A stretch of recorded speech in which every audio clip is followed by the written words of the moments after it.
Now, not only can the New Testament be traced back to eyewitnesses, but the second E stands for early accounts. Early accounts. In other words, that this was written down very soon after the events themselves. Because what I was taught in college was something very different. I don't know what you studied in college if you took a course on the historical Jesus as I did, but I was taught that, after Jesus died, the people who followed him sort of carried on an oral tradition for a long period of time. And during this long period of time, before it was actually written down, legend grew up and mythology grew up. And it so distorted and tainted the record that we can't trust what the Bible tells us when it talks about Jesus. Have you ever been told that? I mean, that's what I was taught. But that's not what the facts support. Let me sort of create a little, visual here on the stage.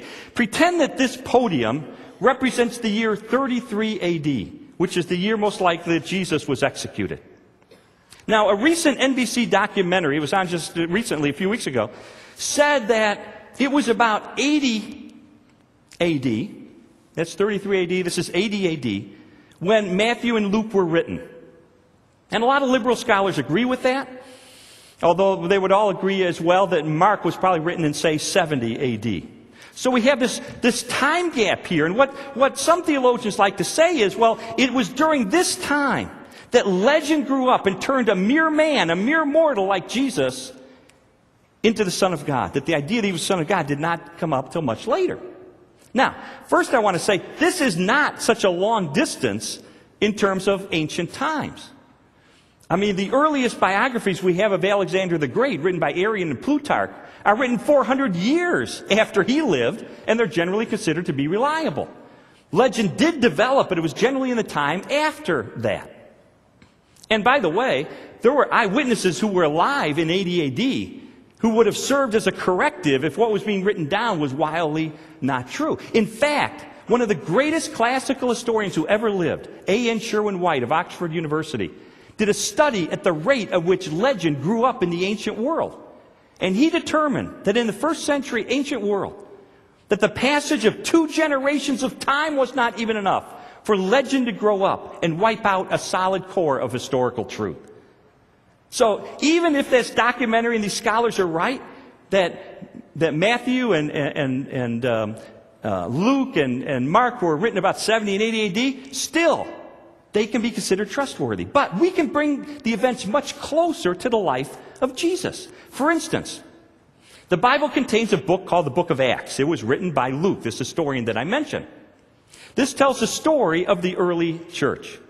Now, this is very interesting because at the end of the book of Acts, one of the main characters, the Apostle Paul, is put under house arrest. But you get to the end of the book and you don't know what happens to him. Why? Because the book was probably written before Paul was put to death. In fact, a whole bunch of things happened between 61 and 70 AD that would have been in Acts had Acts been written after they occurred. For instance, 3 of the principal characters in the early church, Paul, Peter, and James, were all put to death between 61 and 64 AD. In the mid-60s AD, Nero persecuted the church. It was a big thing. That certainly would have been in Acts if it had happened before Acts was written. And also, the Jewish-Roman War broke out in 66 AD. That would have been in Acts if Acts had been written after those things took place. So you see what I'm saying? These things would have been recorded in Acts if Acts had been actually written after they occurred. And yet they're not in there. Therefore, we could probably date the writing of the book of Acts to about 60 AD. But we can even go further than that, earlier than that, because even though the book of Acts affirms that Jesus is a miracle-working, resurrected Son of God, we can go even closer to the event because Acts is the second part of a 2-part work. The first part is the biography of Jesus by Luke called the Gospel of Luke. It also affirms that Jesus is a miracle-working, resurrected Son of God. And so it must have come before Acts if Acts was written in 60 AD. So we can take it a step closer. Now, we also know that Luke used some of the writings of Mark in his writings as one of his references. So Mark, which also affirms that Jesus is a miracle-working, resurrected Son of God, must come even before Luke was written because he used it as a source. So now we go earlier still. We also know that the Apostle Paul wrote most of his letters before Mark wrote his gospel. These letters affirm that Jesus is the resurrected, miracle-working Son of God. And so now we can go even further, even closer to the life of Jesus.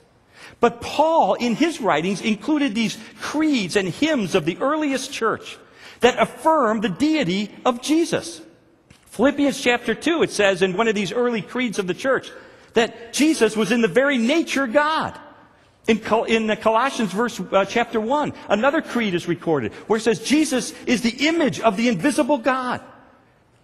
Another one is 1 Corinthians chapter 15, verses 3 and following, that contains the essence of Christianity, that Jesus died. Why? For our sins, that he was buried, that he was resurrected on the third day, and then it mentions specific eyewitnesses whose lives were transformed by encountering the resurrected Jesus. This creed has been dated back by scholars from a wide range of theological belief to as early as 24 to 36 months after the life of Jesus, and the beliefs that make up that creed go right back to the cross itself.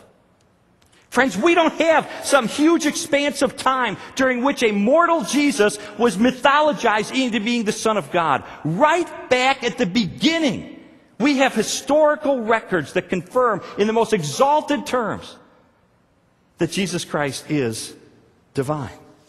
Remember what I said about A. N. Sherwin-White?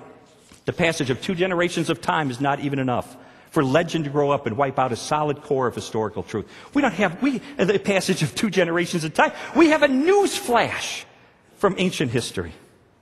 So, the New Testament trusted because it contains extraordinarily early accounts that weren't, destroyed by legendary development. And they're rooted in eyewitness testimony.